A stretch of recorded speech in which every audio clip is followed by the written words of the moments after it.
What's your favorite scary movie?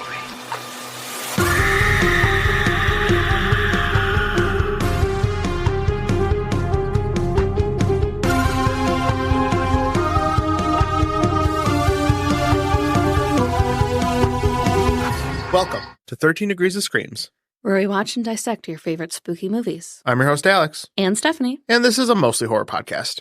This week we get possessed by Bathseba in The Conjuring. So, Stephanie. Yeah. Have you seen The Conjuring before we watched it for the podcast? You know, I thought I had.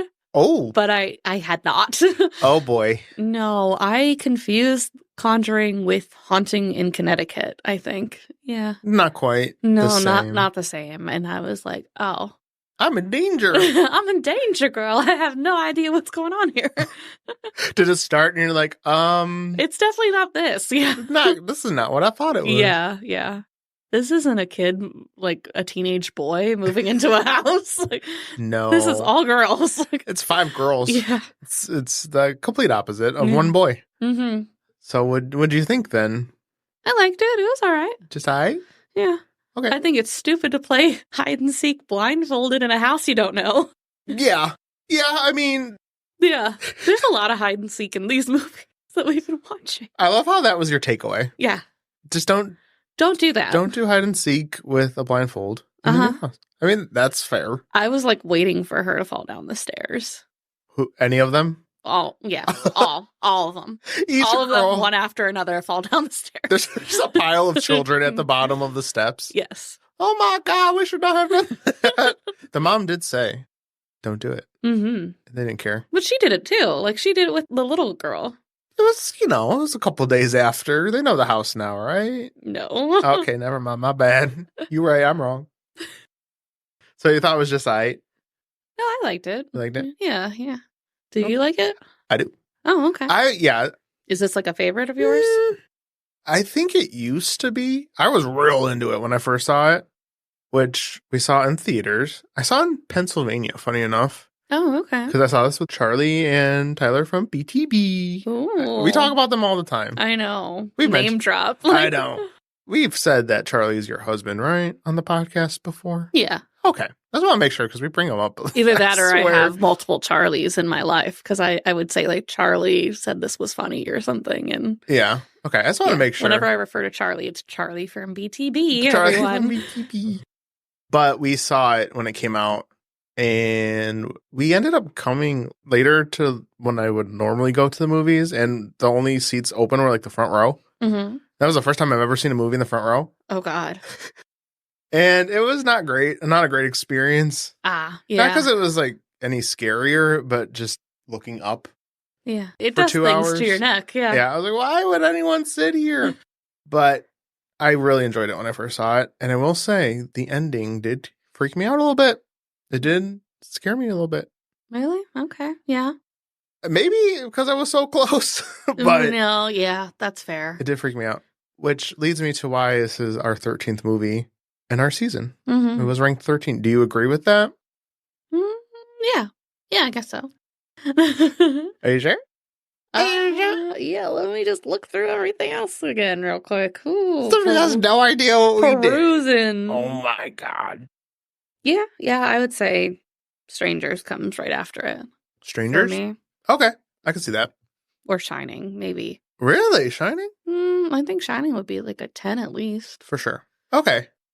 For me, yeah, this is still the scariest movie out of all the ones we did. I will say, with each time I rewatch it, I found myself kind of not paying attention here and there. It's a longer movie. I think it's like almost 2 hours. Yeah. And I was like, okay. There's some things that I feel like could get cut out of the movie at this point. Mm-hmm. But I still enjoy it. I think it's a good time. Yeah. I just don't understand why everyone... Like, this was the same issue we had in The Changeling, too. Like, if you find a room behind a hidden wall or something like that, they boarded that up for a reason. They don't want you down there. They didn't think about it. They're like, let's just go down there and take care of the furnace. Like, what? So my question with that is, did they not think they had a base? Did they not think they had access to a furnace before? They were just like, yep. Sometimes you don't get to. Even though there's very clearly like basement windows that you can see, they're like, well, there's no actual basement. That's that must not be for you. That's the house's basement. You have to ask permission to go down there. Right. And they did not because they just fell into the hole. Mm-hmm. Mm-hmm. That's silly, Stephanie. Yeah. I didn't think about that. I just feel like you shouldn't do that. You just don't go in mysterious rooms that are boarded off. I'll just board it back up. Yeah, I don't need to go like down that. there. It's the house, like I said. Yeah. Are you ready to hear some movie background? Yes. The Conjuring, released in 2013, is an American supernatural horror film that marks the beginning of the Conjuring Universe franchise. Directed by James Wan and written by Chad Hayes and Carrie W. Hayes, the movie stars Patrick Wilson and Vera Farmiga as Ed and Lorraine Warren, paranormal investigators known for their involvement in prominent haunting cases. The film is based on the Warrens' real-life reports, which also inspired the Amityville horror story and franchise. In the movie, the Warrens assist the Perron family, who are experiencing disturbing events in their newly occupied farmhouse in Rhode Island in 1971. Development of the film started in January 2012, with Wan confirmed as the director of a film initially titled The Warren Files, later changed to The Conjuring. Production took place in Wilmington, North Carolina, with scenes shot in chronological order. The film was released in the United States and Canada on July 19, 2013, receiving positive reviews from critics for its performances, direction, screenplay, atmosphere, and musical score. It grossed over $319 million worldwide against a $20 million budget. In preparation for the roles, Farmiga and Wilson spent time with Lorraine Warren in Connecticut and observed her mannerisms and style. Over the course of spending 3 days at the Warren home, both actors took in information that could not otherwise be achieved from secondary research. After observing Lorraine, Farmiga stated, "I just wanted to absorb her essence. I wanted to see the details. She has such mad style.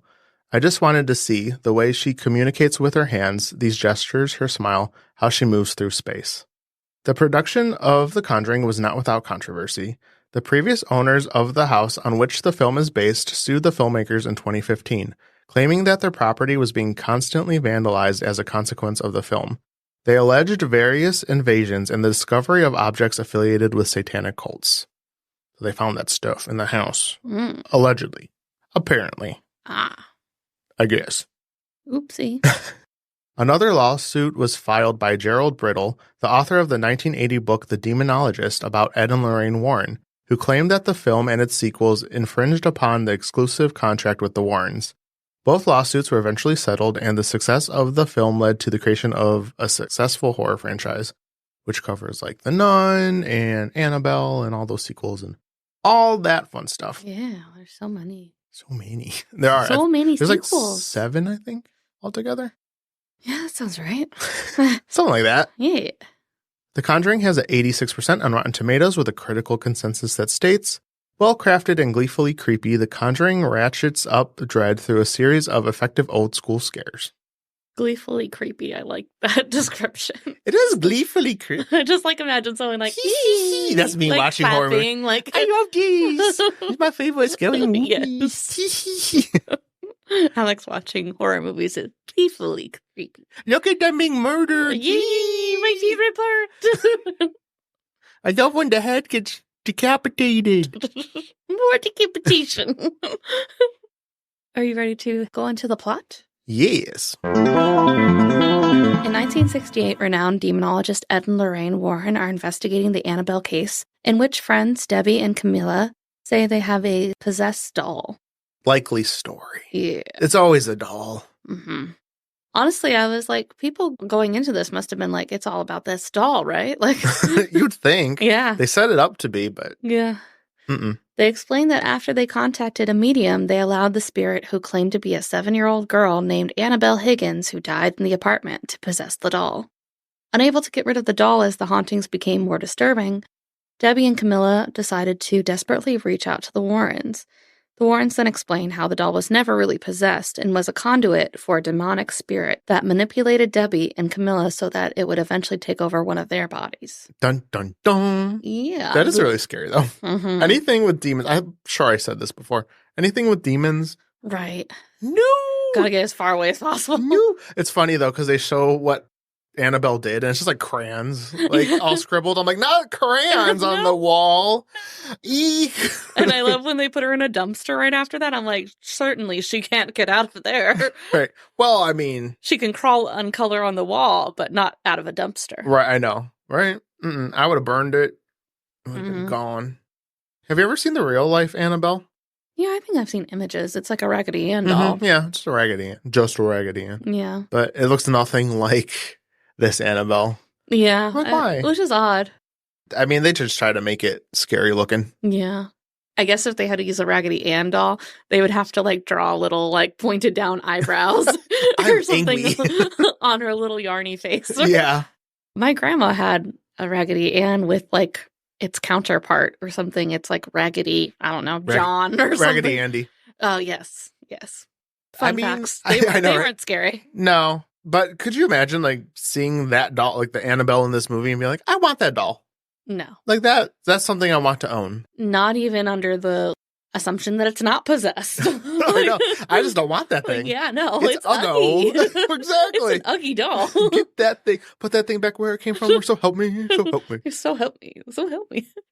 I did want to talk about really quick when we were kind of testing out the podcast, we covered Annabelle in one of our test episodes. Yes. So we did see one of the Annabelle movies. Well, wasn't it Annabelle Creation, technically? Somewhat. Or it was like the origin story of Annabelle. Yeah. Yeah. I was just saying we did watch one of the Annabelle movies. We did. It was pretty good. I thought it was fun. liked it. Yes. Yeah. But yeah, fun fact. We can release it as a lost episode. Yeah, maybe. If you want to hear an episode of us testing out the podcast. What movie we did? Annabelle? One of the Annabelles, Oculus, and Christine. Yes. Fun. Good times. They were. 3 years later in 1971, Roger and Carolyn Perron move into a farmhouse in Harrisville, Rhode Island with their 5 daughters, Andrea, Nancy, Christine, Cindy, and April. And I always thought there was 4, and then eventually we'd see another girl, and I'd be like, who's this? Who dat? Who this girl?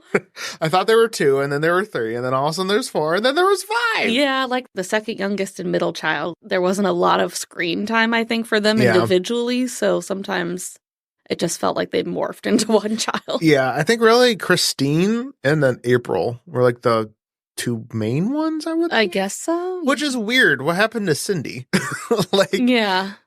They're like, bye. Cindy's not important now. No, which is weird because she's the second youngest. And when we get to the end, that matters. Yeah, but otherwise you don't really see her. Okay. Yeah, Christine and April are the main and like, fuck the 2 oldest girls. Yeah. No one needs them. Nancy gets I think it's Nancy. Yeah. With the hair. Yeah, I think so. That sucks. But anyways. There's a lot of girls, and they don't all matter. Let's just put it that way. Yes.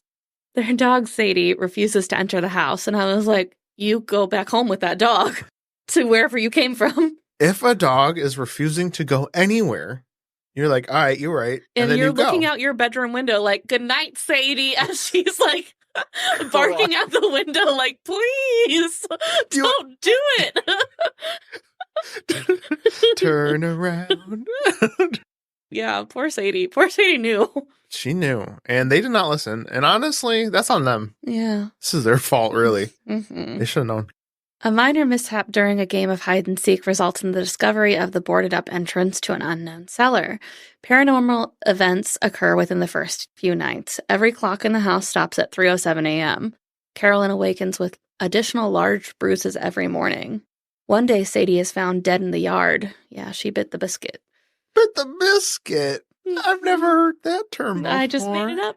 Oh, no, Stephanie. But it makes me sad because I loved she was so cute. I was too slow. I texted you. I'm like, wait. I've already seen. I was like, no, the dog died. That should be a rule. You don't kill the dog. If anything, like, let's make a final dog movie. Like, you don't need to have the final girl live. Like, let's have the final dog. Right. Well, every dog needs to be the final dog. Yes. So just I guess by default. That's true. That's true. Because if you say final dog, that implies there's dogs that don't make it. Yes. So we can't have a final dog. I just want the dog in the movie to be the final girl. Let's say it that way. Like, so if there's like a group of kids getting chased by a killer with a dog, final dog is final girl. Carolyn and Christine both encounter a malevolent spirit. Carolyn contacts the Warrens, who meet with her and agree to conduct an initial investigation, during which Lorraine, a clairvoyant, sees that dark forces have latched onto the Perron family. It's over. Mm-hmm. Immediately. Yeah. She knows something's up. The thing is, they ask Carolyn about the bruises, and she's like, oh, just a vitamin deficiency. I'm taking some meds for it. And I'm like, bitch, you know. Just tell her. Yeah. Just tell her. They're here for this one reason. Mm-hmm. And they've already told her everything else. Like, why not tell her if you're getting a bruise each day, that's not normal? Unless she doesn't think it's paranormal related. I don't know. I just feel like once they figure it out, it's very obvious, and then Carolyn's the last to know. Like, everyone else knows what's going on with Carolyn before Carolyn does. At the very end. Yeah. When she's floating around, she's like, what's happening? It's like, my vitamin. Carolyn, you're possessed. Like, no, it's just my vitamin deficiency. Can you go get the pills? They're in the bathroom. I guess. Yeah. I don't know. I thought maybe she just didn't put two and two together. I don't know. I guess so. But I'm just saying, if you're paranormal investigators, you should know. Yeah. Like you're saying the Warren should know? Oh, yeah. The Warren should have told her. Oh, yeah. I see what you're saying. I thought you meant Carolyn should have known. Oh, no, not Carolyn. Oh, okay. I was like Carolyn's justified to believe, I guess, but... Oh, yeah. They're like... Until the thing splits blood in her mouth. Then you got to be suspicious. Right. That's okay. I see what you're saying. I thought you meant, Carolyn, you dumbass. You should have known that you're being abused by a ghost. No. I say the Warren should be like, hey, by the way, we told you that we saw a shadow thing attached to your husband's back and behind your kids. Yeah, we'll keep the bruise thing to ourselves. Right. That doesn't seem related. See, I still think it's Carolyn's fault because when I get a bruise, I just assume it's a ghost. So if you get a mysterious bruise and you don't know how you got it, like, just to be safe, assume it's an evil entity. And then that way... You're prepared. You're prepared. So when it's inevitably a demon trying to possess you. Yeah, exactly. You're just preemptively being prepared. Ready you know for what I'm that. saying? Yeah, exactly. Yeah. So like, if you have a bruise, just assume it's the worst. Okay, fair enough. If you take anything from this episode. Yes. Mysterious bruises equal ghost. You've learned. She explains that leaving the house will not free them. To gather evidence, they place cameras and bells around the house with the help of their assistant, Drew Thomas, and the police officer, Brad Hamilton. These two people that, they're there, but they also have no clue what they're doing there. Yeah, random guy A and random guy B. Yes, I had no idea who they really were. I know. Or really their names. I forgot. Like I said, I was kind of like losing focus throughout this movie. I'm like, who's that guy again? Why? What are they doing? They're just helping. Okay. Yeah. Extras. Essentially extras. It's hard to get good help, so you just get the unknowns.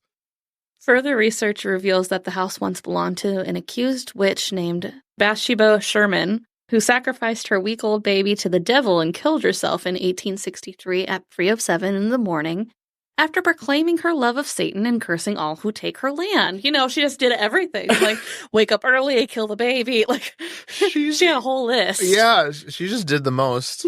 I texted you how extra she is. Yeah, I'm like, wow, right. She's so dramatic.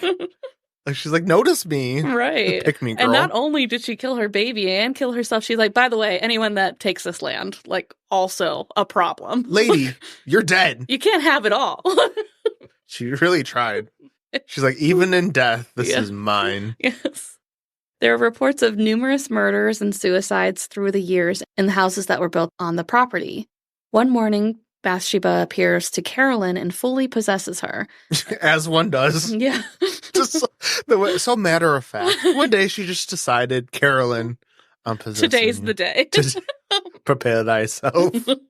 Oh my God. Yeah, well, she like crawls on top of her and like basically throws up in her mouth. And then Carolyn does some throwing up and we're like, okay, Carolyn not gonna mention that at all? I guess she was completely taken over already. Yeah. I mean, how else are you gonna possess somebody, you know? Yeah. That's how it's done. I don't know. I always picture it kind of like ghosts, like you go into the person, you know, and then you're like, I'm here. No, a little puke will do. Yeah? Is that the recipe for it? Straight vomit. Just a little puke. Yeah. That's all you need. You never tried? No, I haven't possessed anyone. Well, later tonight. Charlie's in trouble. It'll be unexpected. I would hope so. He's waiting at home. I hope Stephanie pukes in my mouth tonight. Well, I gotta gear him up for it. I gotta give him some bruises first. Just smack him around a little bit. Like, shut his hand in a drawer a couple of times or something to see. It was a ghost. I don't know what to tell you. That's definitely a ghost. That night, the group hears a spirit luring Cindy into the wardrobe where she reveals a secret passage. Everything in this house, by the way, leads to the basement. Like, oh, this cupboard leads to the basement. Like, all roads lead to the basement. Yeah, hole in the wall leads to the basement. The bathtub leads to the basement. Lorraine enters the passage and falls down to the cellar basement, where she sees the spirit of a woman whom Bathseba had possessed long ago and used to kill her child. Bro. Yeah. Stop. Right. Just because you killed your kid doesn't mean you could just go ahead. Yeah, that's not fair. No. You made that choice. Mm-hmm. They didn't make this choice. Right. Maybe they had other intentions for their child. Right. Like, who knows? Right. Like, letting them live. Yeah. Novel concept. Right. Crazy. Who would have thought? Bathseba attacks Nancy. The incident is caught on camera. The Warrens conclude it is sufficient evidence to receive authorization from the Catholic Church to perform an exorcism. Thank God. And just the attacking Nancy, that's putting it lightly. Mm-hmm. This bitch drags her by her hair all around the room. And no one can catch her. They're like, Nancy, come back. They're all just kind of like standing in a circle, just like, Nancy. Well, Nancy's like literally bouncing around the room by her hitting hair. walls and shit. Yeah. It's like in Matilda when they hold a girl by the pigtails and swings her around. Yes. That's Nancy. Yes, that's Nancy. But instead of, is it the trench bull who does it to her? Yes, and then she like swings her out the window. Yeah. So over the gate. It's basically two different demons, but you know. Yeah, trench bull is definitely Bathsheba. It's demonic. Father Gordon explains that approval would have to come directly from the Vatican because the Perron family are not members of the Catholic Church.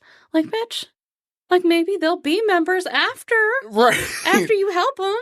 This sounds like an advertisement opportunity, does it not? Right. It's like, come join our church. We'll save your house and your livelihood from whatever demon's possessing you. Right. Or if you like actually help them, to your point, they might join. Maybe they'll become natural believers from seeing the power of Christ compel a demon out of someone. Right. If that is like the biggest selling point, probably. Right. Like a lot of people don't believe just because they can't see it. You can physically see it. If you see someone get depossessed. You just pluck that demon right out of her. Yeah. Like, come on, I'm surprised churches don't just bring the whole congregation. They're like, obviously God is here. Right, that's an opportunity, and they're just wasting it away. Yeah, for sure. The Warrens' daughter, Judy, is attacked in the Warren home by Bathsheba. The Perron family takes refuge at a motel, but Carolyn takes Christine and April back to the house to kill them.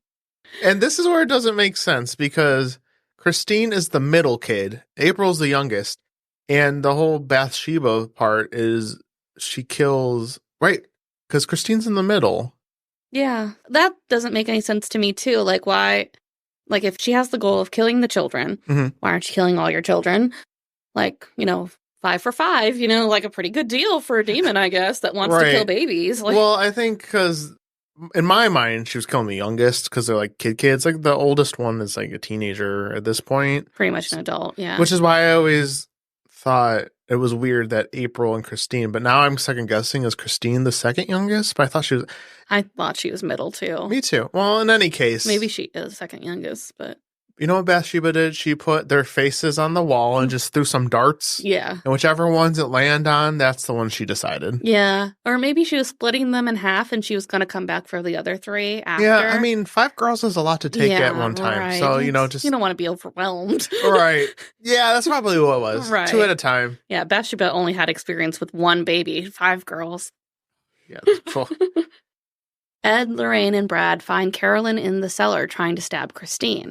Lorraine warns that if they take Carolyn outside the house, Bathsheba will kill her.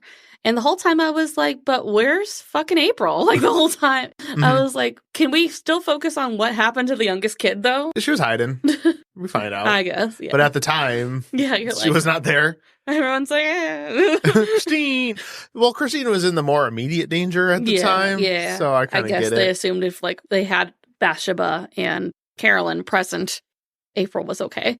They tie Carolyn to a chair, and Ed attempts the exorcism himself, though Carolyn escapes and attempts to kill April. That's putting it lightly. She was hiding, under the kitchen?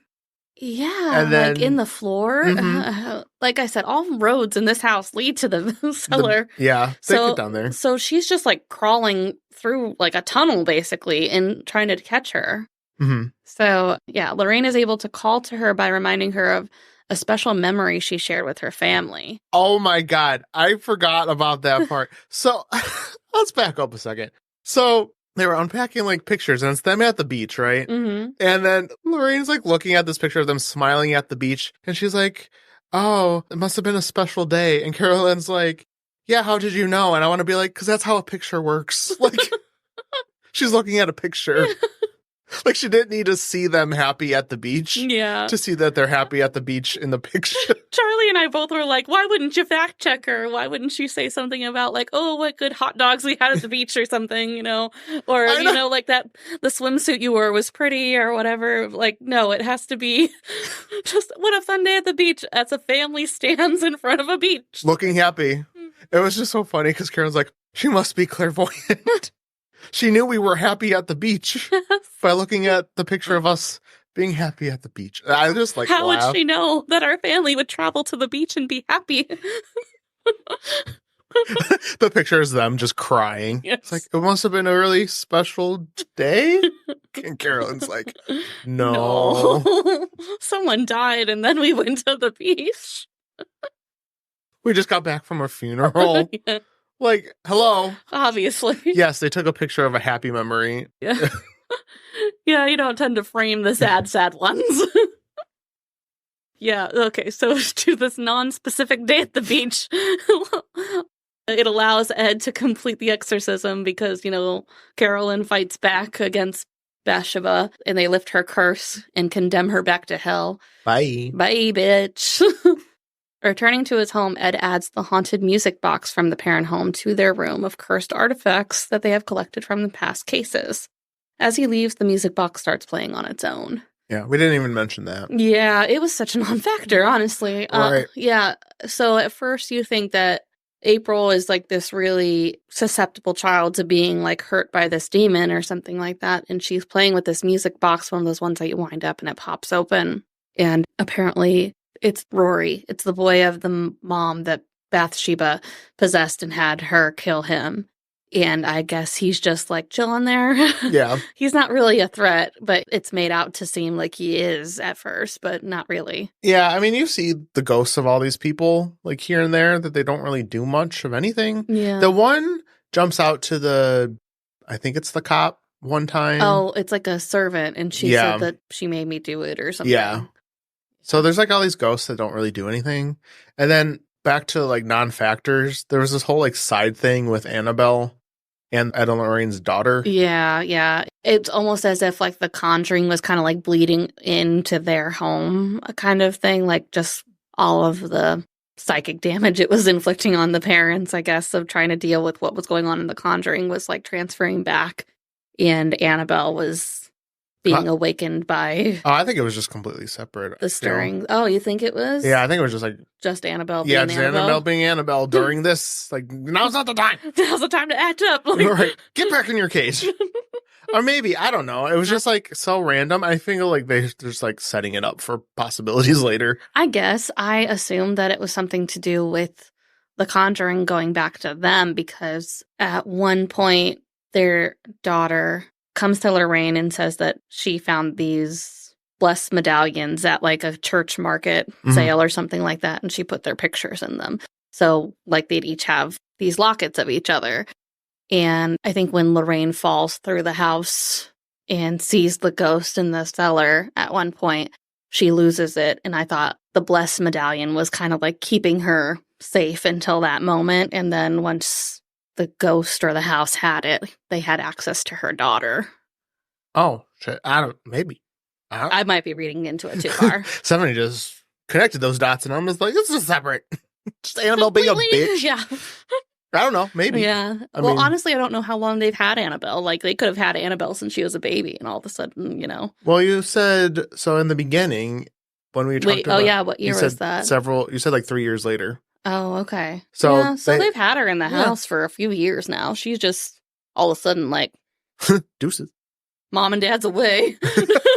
Yeah. I don't know. Maybe it somehow like you said, just gave it more power to... Because the little girl, April, gives Lorraine the medallion back at the end of the movie. Yeah.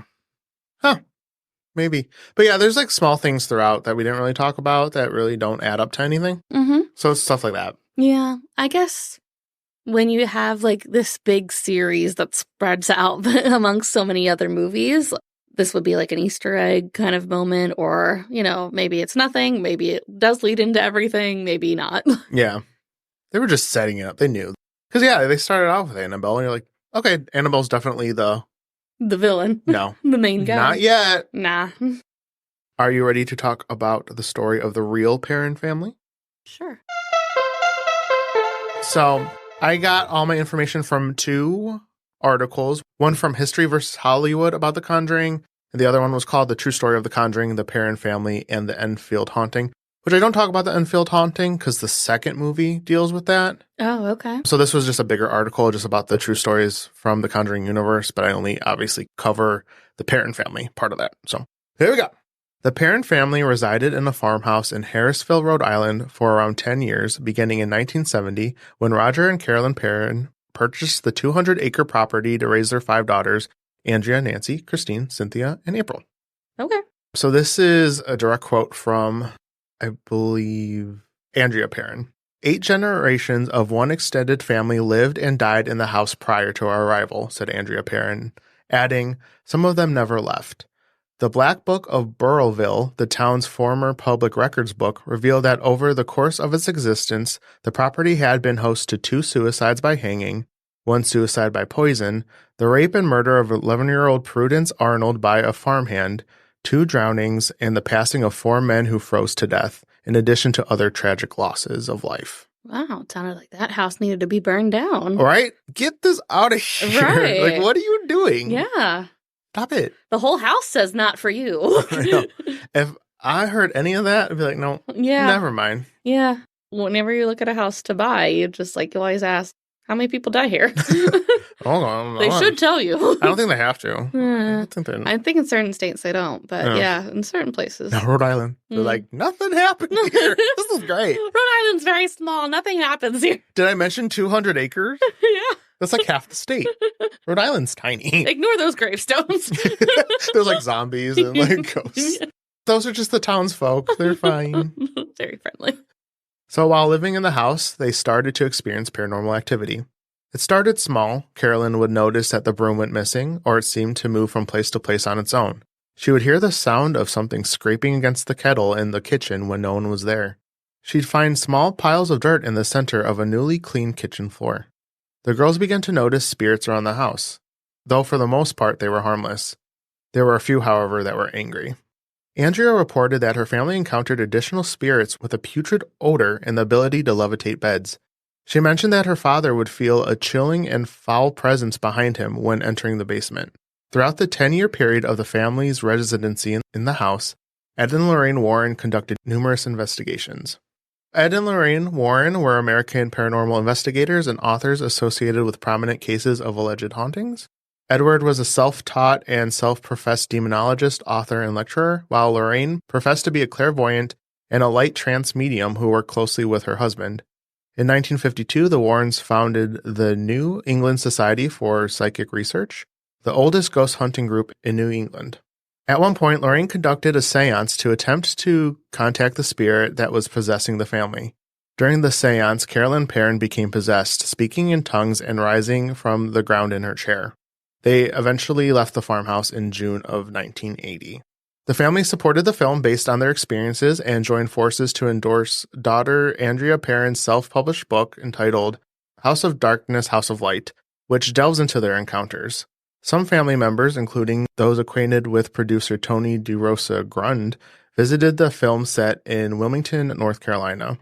Although Andrea has been outspoken about their experiences, her sister Christine has been more reserved about it.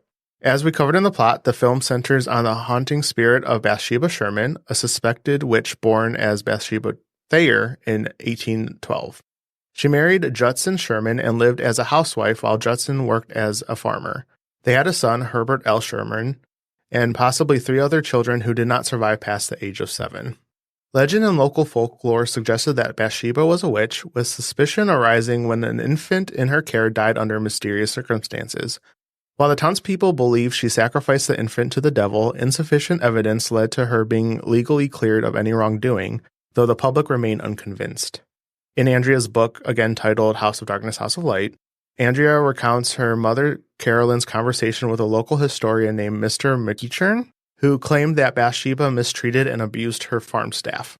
Contrary to various online articles, there was no evidence to support the claims that Bathsheba's body literally turned into stone upon her death, or that she suffered from a bizarre form of paralysis that puzzled doctors.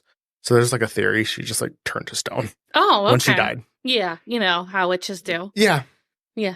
But obviously there's no record of that actually happening. So this is all like speculation. But in the areas, Bathseba is known as this potential witch. Damn. All right. So now I had asked the question, well, how did they know that this was Bathseba specifically? Mm-hmm. And that one article did kind of mention a loose connection, I feel. Oh. But Carolyn Perron recounted an unsettling incident to Ed and Lorraine where she experienced a sudden intense pain in her calf while lying on the sofa, followed by muscle spasms and the discovery of a puddle of blood. Despite thorough examination, she found no explanation for the puncture other than a perfectly concentric circle described by her daughter as resembling a large sewing needle impaling her skin. Upon hearing this account alongside the infamous tale of Bathsheba Sherman, who was rumored to have used a knitting needle to harm an infant, Lorraine speculated that Bathsheba could have carried the needle into the afterlife and used it to inflict harm on Carolyn. Oh, boy. So it must have been that. Yeah. It was definitely Bathsheba. Right, for sure. It was definitely a sewing needle. Else. Nothing else. And then a little bit about some people who lived there after. Andrea Perron stated, everyone who has lived in the house that we know of has experienced this, meaning a bunch of paranormal activity. Yeah. Some have left screaming and running for their lives. The man who moved in to begin the restoration on the house when we sold it left screaming without his car, without his tools, without his clothing. Damn. I know. He's like, bye. I gotta go. He never went back to the house, and consequently, the people who owned it, the adjacent landowners, never moved in, and it sat vacant for years. Oh, boy.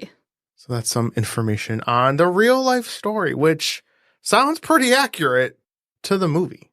Yeah. I mean, I'm sure, like, all that shit. Like, how much do we believe that happened, you know? Yeah, turning to stone and everything. I mean, also, there is the whole, if when you sell a house, you're like, by the way, super haunted, everyone's going to go in and be like, okay, super haunted. Yeah. Or, you know, like, even if they're skeptical, they're going to be like, yeah, but they said it was haunted kind of thing. So, like, even if it's not, it's like in the back of your mind. Yeah. So if every creek is going to be haunting, like, not saying that they didn't see stuff. I'm sure they did, but. Yeah, but for sure. I feel like it's also more likely to happen to you if you're open or, you know, suspecting it to happen. Mm-hmm. Yeah, it's kind of like if you plant that seed. Like, if you don't say anything at all. Yeah, like, it's not going to happen. I wonder if they did tell him, like, by the way, the house is haunted as fuck. Like, don't actually buy it. And with the left without his car, without his tools, without his clothing, it just reminded me of that TikTok, like, her eyes were gone, her nose was gone. I don't think I know that TikTok. It's the TikTok about, like, how girls are scared of everything except watching true crime. They just eat it like popcorn. Yeah, and they're just like, ooh. This is fun. Yes. Like, oh, that's funny. But I would suspect that it was haunted to some degree. I don't know that it was this intense. Yeah, that intense. But maybe. Maybe it was. Who knows? Yeah. But based on what I found, it sounded very similar to the actual plot of the movie. Yeah. And you can see the actual pictures of, like, the family, too, and all that stuff. Yeah, so. Yeah, I like that. Oh, yeah, it's in the end of the movie. Yeah, help seal the deal. Yeah, it's real, I promise. Yes. This couple has 5 daughters. Yeah, that's the scariest part. Oh, my God. You should have stopped at 3. So, before we wrap up this episode, we are not doing a season recap. Yes, a season recap, because the podcast is changing format a little bit. You'll learn more on our social media a little bit. It's probably going to be released by the time this episode comes out. Yeah. I'm going to do a little video explaining, like, what's going on. But we still wanted to wrap up the season a little bit and just talk about our favorite and least favorite movies from the season. Yeah. So obviously my favorite is Midsommar, and I was pretty open about how that was my favorite as well when we did the movie. It did not change my mind with the other movies. I mean, I guess Get Out and stuff are still very good as well, but I guess those would be my top two. Top two. And then Changeling was my least favorite. Oh. Just wasn't for me. Yeah, that's fair. How about you? So my favorite was Scream, Forever and Always. Just one of my favorite horror movies of all time. I did have a lot of fun watching it, so it was up there. It's up there. Top half? Yeah, for sure. Okay, cool. Maybe even top third. Ooh, okay. I'll take it. Yeah. I'll take it. So Scream is one of my favorites. What else did I like a lot? I mean, of course, I like The Strangers. I would say, yeah, probably Strangers would be two. Get Out's good. Midsommar's good. We had a lot of good ones this time. Yeah. So picking my least favorite was, again, probably The Changeling. Not that it was a bad movie, per se. It just wasn't my cup of tea. Yeah. Wasn't my favorite thing. I think we were just given the wrong impression on what was going to be going on. That was you. You were like, that's not a changeling. No. Well, you name it The Changeling and there's actually creature changelings. Like, no. This is just you coming up with a fun metaphor for what's happening. Yeah. Yeah. Okay, you're like, don't even try to justify this. No, I was just... That's fair. Yeah, they were all pretty good. What was the most surprising that you liked out of them, I guess? I guess I was surprised I liked Skinamarink as much as I did. Really? I was kind of afraid I was going to find it boring, and it did freak me out. Again, after the fact, I talked about how, like, when I was doing research on it in the middle of the night, I was, like, looking behind me every 5 seconds. I'm like, oh, I'm scared. So that actually affected me a lot more than I thought. Yeah. Everything else I think I've seen before outside of The Changeling. Okay. Yeah, I literally have seen everything else. So no surprises elsewhere. I would say personally, The Exorcist was the most surprising to me just because, like, I thought I had gone in knowing, like, enough about it that it wouldn't surprise me or shock me. Like, they didn't hold back. Surprise. Like, this is what's happening. Mm-hmm. Yeah, no. No surprises. I think revisiting some of these movies I haven't seen in a long time was exciting. Like The Mummy. Yeah. Love that. I think I talked about it in the actual episode, but I kind of wasn't like a huge fan of Sleepy Hollow at first, but like watching it again, I was like, oh, this is good. This is fun. So I had a good time. This was a really good season. I think this is consistently the best group of movies we've done. Yeah. It was a lot of fun. Yeah, it was.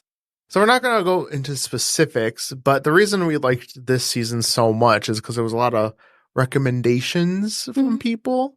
So what we're doing might lean a little bit more towards that kind of and format. I would say it definitely gave us a lot more opportunities to explore other topics outside of our normal. Like, here's our one category, 13 episodes on one category. Yeah. There's only so many technology terror. Which is why we had an episode on prosthetics. Yeah, you know. Everyone needs to know about that. Sports medicine. Let's do it. Let's go. New podcast about sports medicine. Yeah. Just a whole new podcast. Yes, for sure. No more scary movies. Mm-hmm. Thank you for listening. If you enjoyed the show and listen on Apple Podcasts or Spotify, giving us a 5-star rating is super helpful, and we always appreciate it. Yes, and don't forget that you can now comment on our episodes on Spotify, and we would love to hear from you.